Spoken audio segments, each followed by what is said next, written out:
Mesdames, Messieurs, bonsoir. Merci de suivre la RTS et bienvenue dans ce principal rendez-vous d'information au journal que nous commençons par les titres.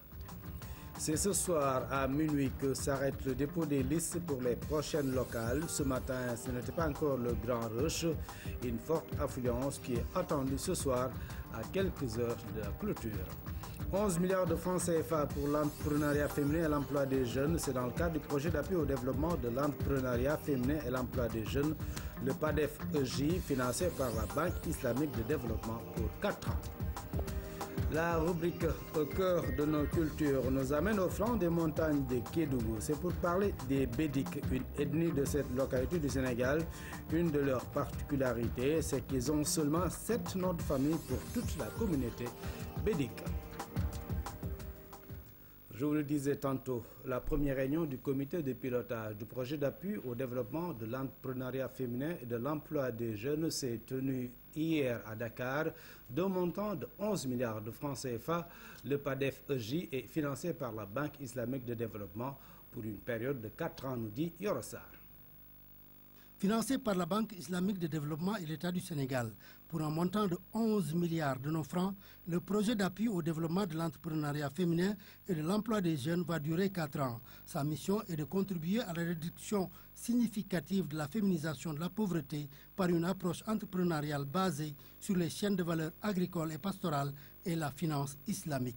Nous comptons beaucoup sur ce projet pour appuyer davantage les femmes, les aider à sortir du cercle infernal de la pauvreté, les autonomiser en renforçant leurs capacités managériales, leurs capacités techniques, en leur octroyant des financements conséquents pour créer des entreprises, en investissant davantage dans le secteur agricole.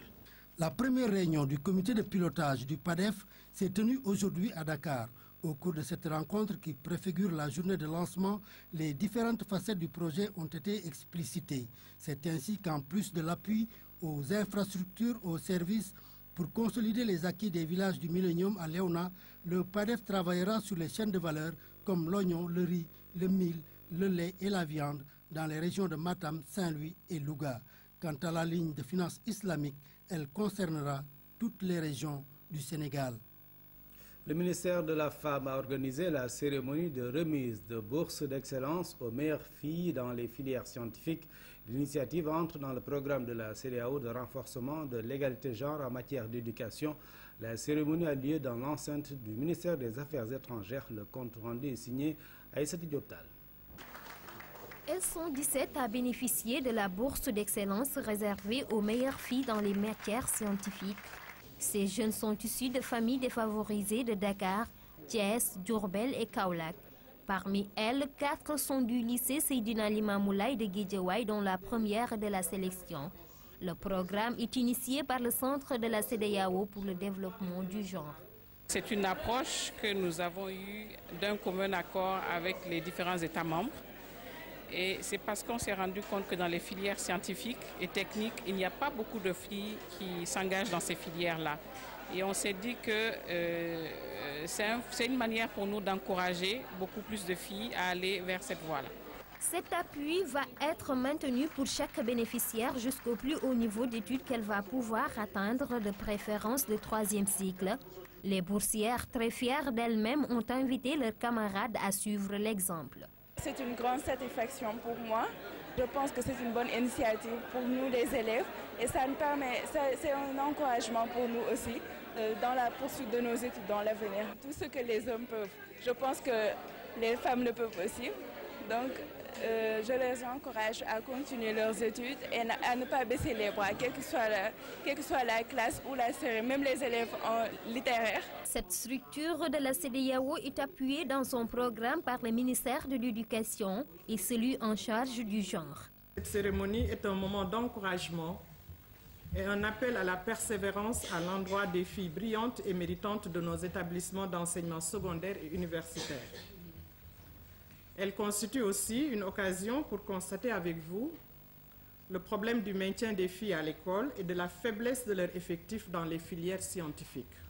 C'est pourquoi le Sénégal, toujours dans la même dynamique adoptée par autres pays frères de la CEDEAO, s'est fortement engagé dans la voie de l'éradication des disparités liées au genre dans le système éducatif afin de relever les défis de l'efficacité, de l'efficience et de l'équité dans ce domaine.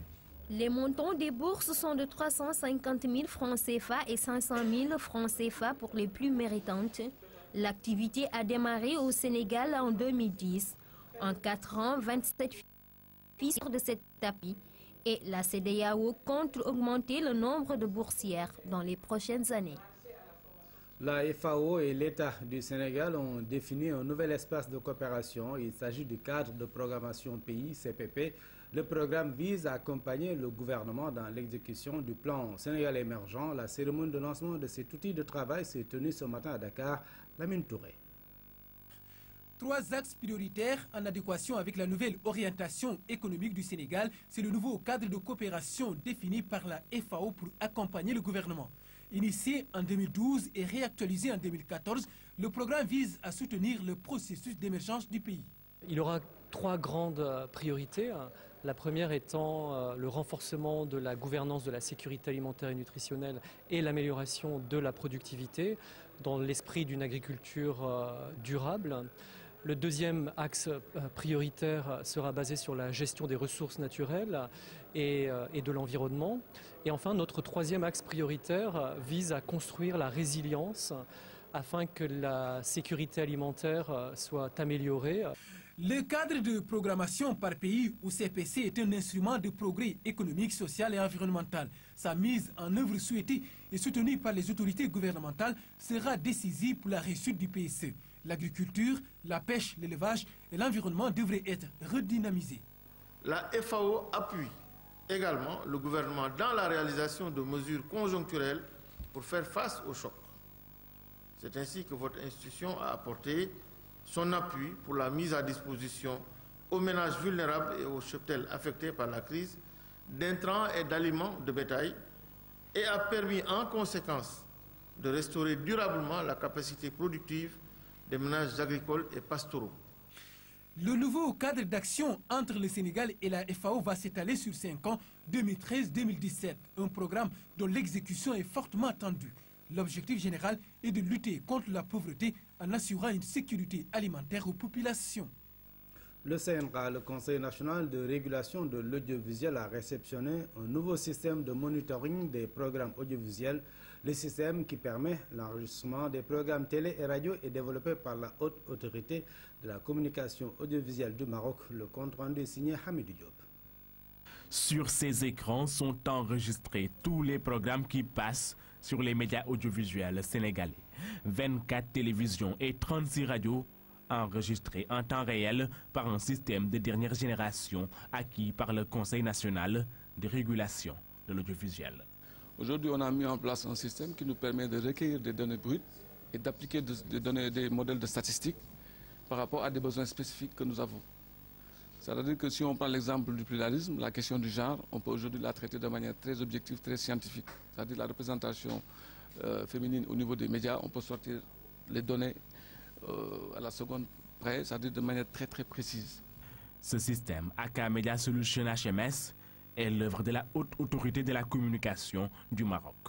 Depuis 2007, date de sa création, le système est utilisé par des pays comme la Belgique. Aujourd'hui, le Sénégal rejoint le cercle des pays utilisateurs. Le Sénégal est un pays qui fonctionne avec le pluralisme politique.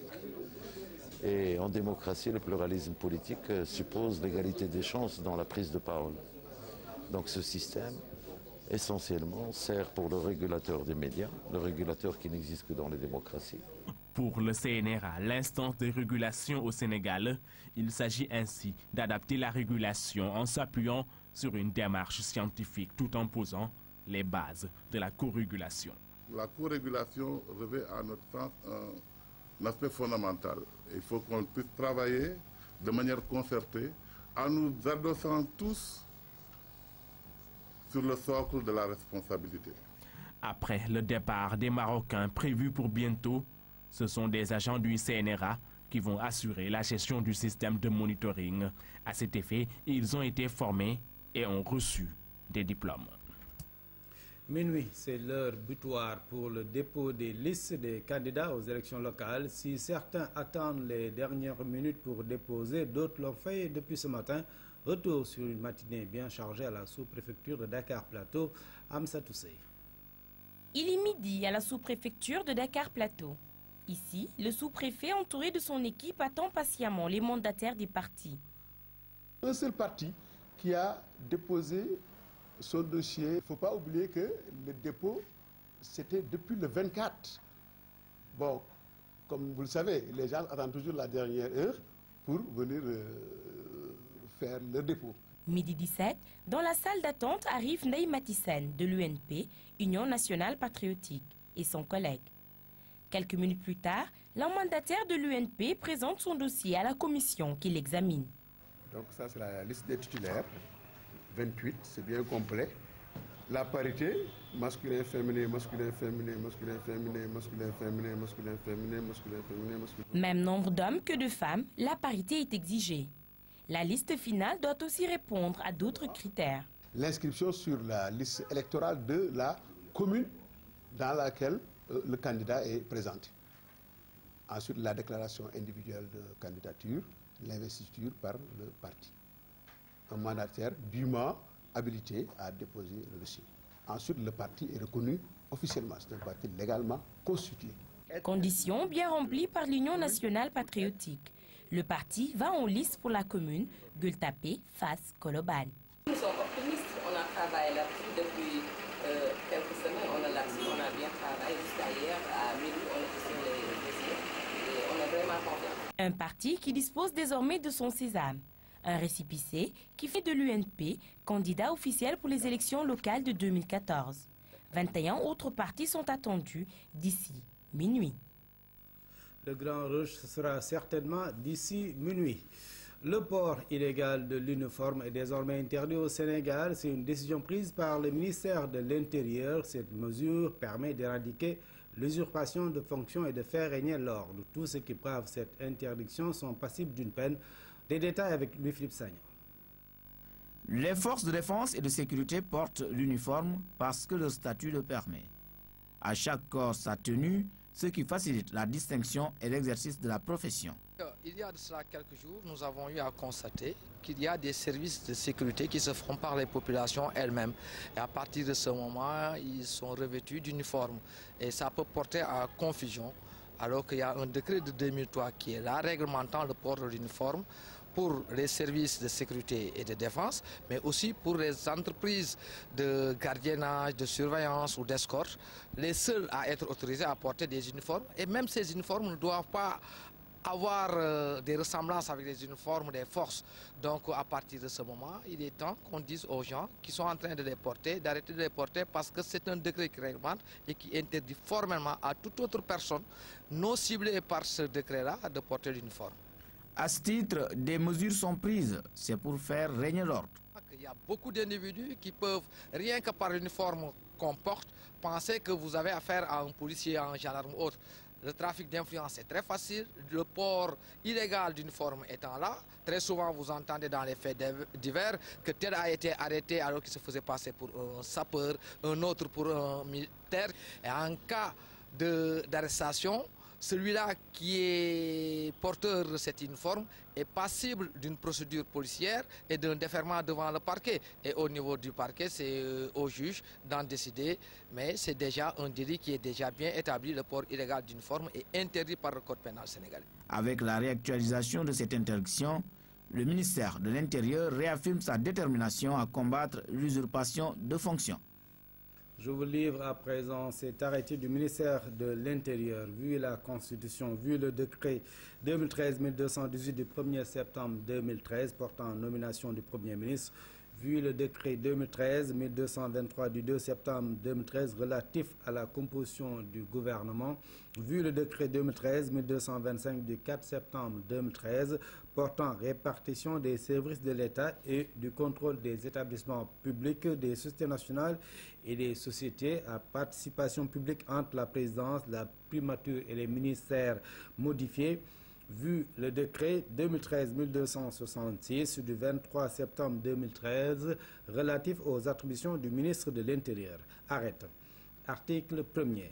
Pour des impératifs de sécurité, l'utilisation en public de caméras drones à des fins personnelles ou professionnelles est strictement interdite sur toute l'étendue du territoire national. Article 2. Les gouverneurs, préfets, sous-préfets, le haut commandant de la gendarmerie et le directeur général de la police nationale sont chargés, chacun en ce qui le concerne, de l'exécution du présent arrêté qui sera publié au journal officiel et diffusé partout où besoin sera. Signé Abdoulaye Daouda Diallo, ministre de l'Intérieur. Mieux entreprendre au féminin, le projet est lancé à Ziguinchor. Objectif permettre aux petits producteurs de compétir sur le marché étranger. Le lancement s'est effectué en présence du ministre du Commerce. 10 groupements ont reçu un lot d'étiquettes, nous dit Kaltom Gay. Les transformatrices de produits locaux de la Casamance à la conquête du marché extérieur. Mieux entreprendre au féminin, c'est le nom du projet. Il permet aux petits producteurs de pouvoir compétir à l'étranger. À la cérémonie de lancement, les présidentes des 10 groupements féminins ont reçu un lot d'étiquettes aux normes internationales. Il est vrai que la bonne qualité des produits fournis par nos femmes transformatrices doit dépasser le seul cadre local et national, car ces produits sont fort appréciés et prisés à l'extérieur et peuvent être positionnés avec une grande compétitivité sur les marchés internationaux. Un guide pour la protection des créations et un répertoire des normes agroalimentaires nationales ont été mis en place. Une politique pour outiller les producteurs dans l'amélioration de leur travail. Ils ont donc tous les outils leur permettant justement de respecter les normes de qualité exigées sur les marchés internationaux. Mais également, ils ont aussi la formation qui leur permet de pouvoir mieux se comporter dans la production, mais également dans la promotion des produits. Mais également, ils ont aussi ici aujourd'hui l'opportunité de pouvoir, avec la Chambre de commerce, bénéficier donc d'un centre de gestion qui a été mis en place par le PRDCC, qui leur permet justement d'être performants dans le management, parce que nous savons que la plupart des entreprises qui font faillite, c'est souvent des défauts de management. Donc tous ces éléments-là aujourd'hui ont été vraiment fêtés, partagés avec ces groupements de femmes qui sont extrêmement braves. Toutes ces réalisations vont renforcer et améliorer la qualité des produits exportés. Une participation des femmes productrices aux foires internationales est envisagée. Après Ziguinchor avec nos correspondants locaux dans cette région sud du Sénégal, nous allons à Diourbel avec la visite du ministre de la Santé et de l'Action sociale dans la région de Diourbel. Madame Awa Marie Kolsek s'est rendue également à Touba afin de mieux sensibiliser les populations sur l'importance des actions menées par l'État, notamment la CMU, la couverture maladie universelle, axe majeur de son intervention. Sailinko Sissoko. Docteur Eva-Marie Kolsek a prêté une oreille attentive aux doléances des populations de Touba. Ici au marché Ocase, le ministre de la Santé et de l'Action sociale tient à sensibiliser sur l'importance de la couverture maladie universelle. Le choix porté sur le marché est loin d'être fortuit. Nous sommes là en train de parler de la couverture maladie universelle. Et cette couverture maladie universelle est une priorité pour le chef de l'État. Nous sommes là, le marché regorge de beaucoup de potentialités. Et avec tous les dirigeants, nous allons nous atteler à ce que la couverture maladie universelle soit une réalité au niveau de Touba. L'association Serigne Saliou Sama Doctor joue un rôle important dans la ville de Touba. En plus d'encourager les populations à aller se faire consulter, elle œuvre pour une meilleure réussite des actions de l'État. Auparavant, au cours de sa visite, Madame le ministre a remis cet appareil de dépistage au médecin-chef de Diourbel. Ceci pour une lutte efficace contre le cancer du col de l'utérus dans la région. Les années de contractualisation des vacataires de la santé seront désormais validées en cas de recrutement dans la fonction publique. Il s'agit là de l'un des principaux points d'un protocole d'accord signé entre le ministère de la Santé et les syndicats du secteur. D'autres avancées majeures sont aussi notées dans cette plateforme. Les deux parties se sont félicitées de ces accords. Oumou Kalsoum Sall. À la veille du 1er mai, ce protocole d'accord est considéré comme un cadeau pour les travailleurs. Une plateforme de la Fédération nationale des syndicats de la santé avec plusieurs points que le gouvernement épouse parfaitement. L'État n'avait pas recruté pendant longtemps et les gens ont été obligés d'user de la contractualisation. Ce qui fait que ce n'était pas normal que des gens travaillent pendant des années dans les structures, dans le système de santé, et quand ils sont embauchés dans la fonction publique, recommencent à zéro. Ça, c'est un grand acquis et moi, si je devais retenir cela de cette plateforme, je le retiendrai. Vous avez beaucoup insisté dans votre plateforme sur les problèmes de formation. C'est-à-dire que vous vous intéressez à la base même du système qui est la formation des agents. Et ça, si on arrive, comme vous l'avez fait dans votre plateforme et avec l'accord du gouvernement, à aller de l'avant sur ces points-là, cela ne fera que renforcer notre système. Entre autres points dans ce protocole, la gestion des collectivités locales, l'implication des services sanitaires des universités dans le système de santé, des accords qui vont sûrement contribuer à la stabilité dans ce secteur. À l'orée donc de la fête du travail, signer un protocole d'accord, je crois que c'est aussi significatif au point, disons, de la relation et du dialogue social qu'il y a dans notre pays. Ce qui n'empêche pas à vos secrétaires généraux d'être très fermes et de se battre réellement pour les travailleurs. Donc on peut se battre tout en restant courtois, tout en regardant vers l'avenir et regardant aussi vers notre pays qui est le Sénégal. Un comité de suivi a été installé pour veiller à l'application des accords signés. Cap sur le nord du Sénégal avec la visite du directeur général de la douane dans la zone nord du Sénégal. Eliman Salou Nying a procédé à l'inauguration du poste frontalier de Gourel au Mali. Cette antenne située à la frontière avec la Mauritanie va contribuer à réduire les distances à parcourir pour dédouaner les marchandises. Amadou Aramtiam. Gourel au Mali, à la lisière de la frontière mauritanienne. Située à 100 km de Ourossogui, cette antenne dépend hiérarchiquement de la subdivision de Matam. En érigeant ce poste frontalier, les autorités ont voulu rapprocher les populations de l'administration douanière. C'est la raison pour laquelle, au lieu de les amener à faire des kilomètres pour venir dédouaner leurs produits, l'administration des douanes est venue vers elles. Ainsi, cette proximité permettra à l'administration et aux populations de mieux se comprendre, de mieux s'épauler. Malgré la forte chaleur qui prévaut dans cette partie du pays, les populations, sous la conduite du chef de village, ont réservé un accueil chaleureux à la délégation. Une manifestation d'intérêt qui cadre bien avec l'importance de ce poste dans la lutte contre la fraude et la drogue. Nous sommes ici à la frontière. Il y a plusieurs portes pour entrer et sortir comme on veut en Mauritanie, avec souvent des conséquences fâcheuses. Il nous arrive parfois de ne pas dormir la nuit à cause des contrebandiers ou de voir au réveil des choses assez nuisibles. Mais depuis l'arrivée des agents de la douane et de la police, nous vivons dans la tranquillité. Les brigades mobiles de Aérelao et Podor, de par leur position stratégique, sont en première ligne dans la surveillance du trafic et l'affranchissement des marchandises acheminées par voie fluviale. Bien que des résultats encourageants soient notés dans le travail des soldats de l'économie, ces derniers demandent un renforcement des moyens pour une meilleure efficacité dans la traque des fraudeurs. Retour à Dakar, la résidence de l'ambassadeur des Pays-Bas au Sénégal a abrité ce lundi une table ronde sur la CEDEAO des peuples. Il s'est agi de voir comment renforcer la citoyenneté et la bonne gouvernance en Afrique. La rencontre a vu la participation de la présidente de la Cour de justice de la CEDEAO, le compte rendu signé Mansour Sow. Résidence ambassade Pays-Bas au Sénégal, point de ralliement cette matinée de la société civile sénégalaise. Parlementaires, autorités administratives, journalistes, entre autres acteurs, réfléchissent sur la CEDEAO des peuples.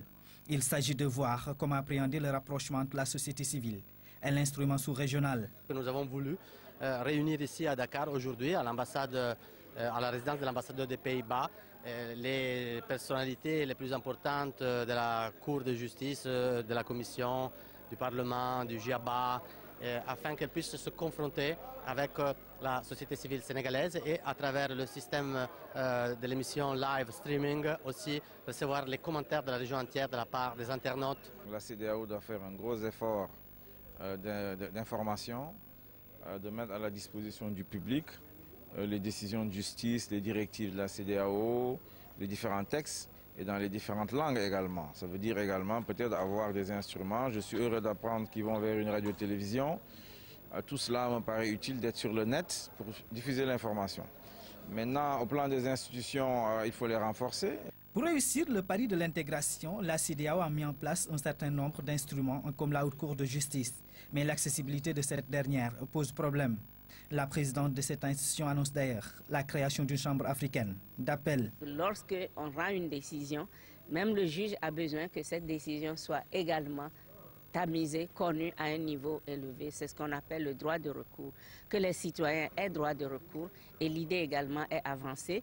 Donc la CEDEAO, donc la conférence des chefs d'État, a donné des instructions fermes à la Commission de veiller à la mise en place, à la création d'une chambre d'appel au sein de la Cour.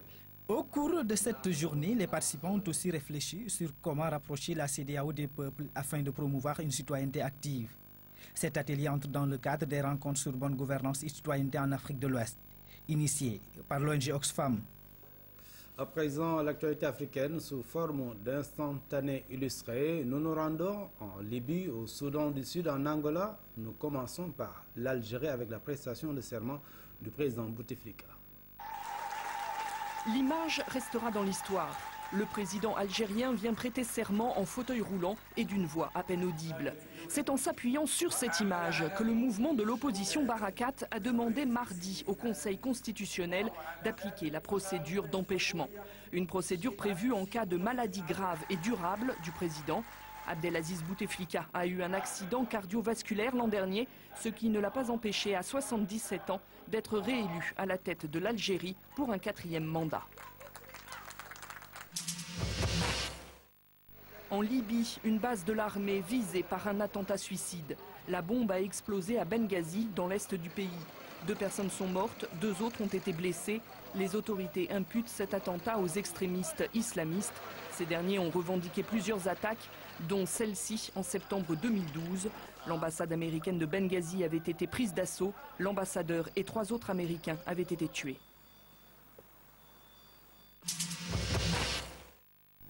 Sa tâche sera rude. Navi Pillay est arrivé lundi à Juba. La haut-commissaire de l'ONU aux droits de l'homme a 2 jours pour enquêter sur les atrocités commises par les 2 camps qui s'affrontent au Soudan du Sud. Celui du président Salva Kiir et celui de son ancien vice-président Riek Machar à la tête de la rébellion. Vous savez, quand il y a un conflit entre 2 leaders, ou comme on dit en Afrique, quand 2 éléphants se battent, c'est l'herbe qui souffre. Eh bien ici, je vois des civils, des gens ordinaires qui souffrent. Ils subissent d'énormes violations de leurs droits, le droit de se nourrir, de vivre à l'abri des violences, notamment sexuelles, etc. Les négociations de paix ont repris lundi à Addis Abeba entre les camps de Salva Kiir et de Riek Machar. Une visite censée effacer 10 ans de brouille. Le président de l'Angola est en France pour 2 jours. José Eduardo dos Santos a rencontré le président Hollande, le signe d'une nouvelle étape dans les relations tendues entre les 2 pays depuis l'Angola Gate. Une affaire de vente d'armes illégales durant la guerre civile angolaise, affaire qui mettait en cause des responsables politiques français. Ce passage du président angolais à Paris devrait permettre de signer plusieurs accords de coopération économique. Aux États-Unis, la météo annonce d'autres tornades après les séries de tornades qui ravagent les États d'Arkansas et d'Oklahoma depuis 2 jours. Actuellement, le bilan fait état de 28 morts. Deuxième nuit de tornades dévastatrices comme celle-ci près de Mayflower dans l'Arkansas. En 48 heures, au moins 28 personnes ont trouvé la mort dans le sud et le sud-ouest des États-Unis. Les tornades ont frappé aussi l'Oklahoma, l'Iowa, le Kansas et le Mississippi, mais l'Arkansas reste l'État le plus touché. Voici ce qui reste de la ville de Vilonia après le passage d'une série de tornades. La petite Jennifer a eu beaucoup de chance. Et tout d'un coup, la tornade est venue et un mur nous est tombé dessus. Mais il s'est arrêté assez haut et j'ai réussi à me glisser et à creuser un petit passage pour en sortir et aider ma copine à faire pareil. Des équipes de secours sont sur place. Le gouverneur d'Arkansas a visité les zones les plus touchées pour évaluer l'étendue des dégâts. Je n'ai jamais vu une zone aussi importante dévastée à ce point. C'est étonnant qu'on n'ait pas eu plus de victimes. Mais les secouristes sont encore en train de chercher, donc le bilan risque de s'alourdir. Des scènes comparables, cette fois dans le Mississippi, frappées par pas moins de 5 tornades. Maisons rasées, camions renversés, arbres déracinés. Les habitants sont encore sous le choc. Voir des arbres tordus et cassés comme ça, je n'ai jamais vu une chose pareille de toute ma vie. Et je n'ai pas envie de le revivre, jamais. Et les nouvelles ne sont pas rassurantes. Les services météo avertissent que d'autres tornades aussi violentes sont attendues ces prochains jours dans l'ensemble des régions du centre et du sud des États-Unis. Sport à présent, le tirage au sort des quarts de finale de la Coupe de la Ligue a été effectué cet après-midi à la primature. On a eu 2 affiches opposant les clubs de Ligue 1 et 2 autres qui mettent aux prises que des clubs de Ligue 2. La compétition est dotée du trophée du Premier ministre. Plus de précision avec Ibrahim Mboup. La main du Premier ministre a coupé la poire en 2. Ndarguech croise le fer avec le Guédiawaye Football Club. L'AS Saloum jouera contre la Renaissance. Et toutes ces 4 équipes évoluent en Ligue 2. Un cran au-dessus, la Ligue 1. Niaritali sera opposé à Djambar. Et enfin, Yego à Pikine. Les quarts de finale auront lieu les 7 et 8 mai prochains. Pour la première fois dans la Coupe de la Ligue, on est sûr effectivement qu'on n'aura pas 2 clubs de la même division qui joueront effectivement la finale. Alors ça, c'est la touche féminine, c'est la main féminine qui préserve tous les intérêts et qui garde l'équilibre. Et donc, voilà, nous sommes très satisfaits effectivement de cette séance et avons donné rendez-vous à Madame le Premier ministre à la finale de la Coupe de la Ligue qui sera une fête pour elle et pour tout le peuple sportif sénégalais. Cette année, toutes les rencontres se jouent obligatoirement sur du gazon synthétique. L'équipe vainqueur de la Coupe empochera la somme de 20 millions de francs CFA, la finaliste malheureuse 10 millions. La marraine de la compétition invite les clubs à respecter les valeurs et vertus du sport. Monsieur le Président, Mesdames, Messieurs, je souhaite que la conquête du trophée du Premier ministre s'engage dans l'esprit de fair play, symbole principal d'ailleurs de cette compétition.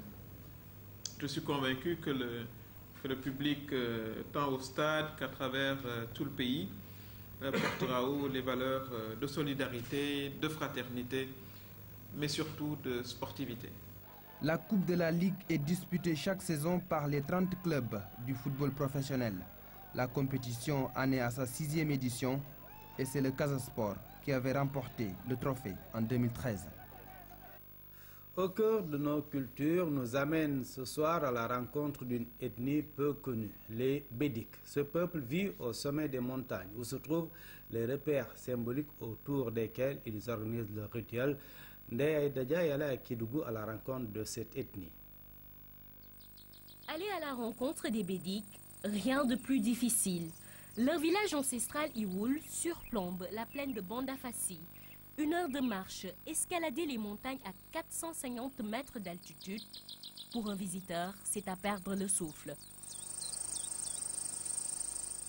Et pourtant, cette épreuve fait partie du quotidien des populations, les femmes bédiques notamment, qui parcourent à pied chaque jour 25 km pour écouler leurs canaris à Kédougou, la poterie étant leur principale activité.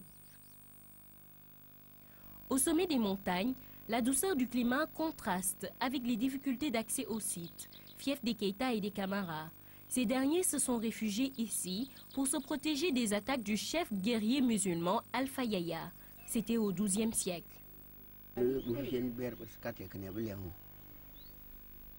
Nos origines remontent très loin. Nos grands-parents sont venus ici pour fuir les assauts répétés du chef guerrier Alpha Yaya. Les Camara et les Keita se sont à l'époque donné rendez-vous au pied de cette montagne où ils ont formé le village ancestral des Bédiques.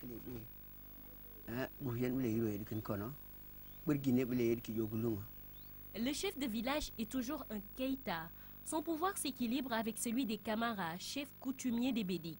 En l'absence de ce dernier, son fils aîné dirige la communauté, malgré son jeune âge. Le chef coutumier détermine la date pour organiser les cérémonies rituelles, comme la fête des circoncis, prévue la semaine prochaine. Signe annonciateur de la fête, cette farine de mil séchée au sommet des cases. Cette bière préparée par les femmes est incontournable dans la fête des circoncis. À une semaine de l'événement, c'est le retour au village natal pour Kubunda Kamara. Il doit accompagner son fils dans cette épreuve cruciale dans la vie des jeunes bédiques. Initiation, coutume. Je fais tout ce qui est de mon possible pour transférer mon fils près d'ici. Il étudie à Tambacounda, mais c'est un impératif pour lui de passer ce rituel. Sinon, on ne va jamais le considérer comme un homme. L'initiation-là, il va rentrer dans le bois sacré pour se former comment vivre un adulte. Pendant 5 mois de formation, oui. Ces masques sont ramenés de la forêt par les circoncis. Il y a la présence des esprits qui veillent sur le village. Les masques sortent à l'occasion des grandes cérémonies, renforçant l'identité ethnique du groupe bédique. Les femmes, elles, on les reconnaît par ces signes extérieurs de beauté.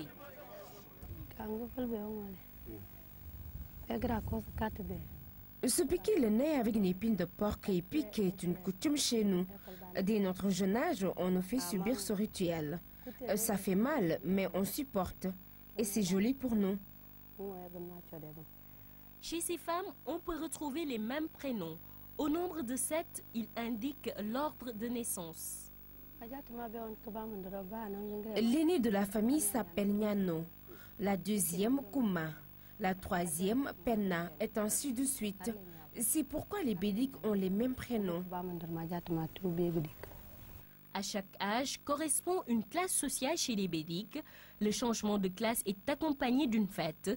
Et c'est ici, sous ce baobab et ce fromager, que se trouve l'ensemble des repères symboliques autour desquels s'organisent ces rituels. Mais les bédiques, à la recherche d'eau et de terres plus fertiles, abandonnent progressivement leur terroir au risque de délaisser ce riche patrimoine culturel. Le Sénégal, riche de ses diversités ou de sa diversité culturelle. Donc c'est cet élément de Ndeye Ededia au cœur de nos cultures avec l'ethnie bétique qui met fin à ce journal au Sénégal ou à l'étranger. Merci de nous avoir suivis et bonsoir.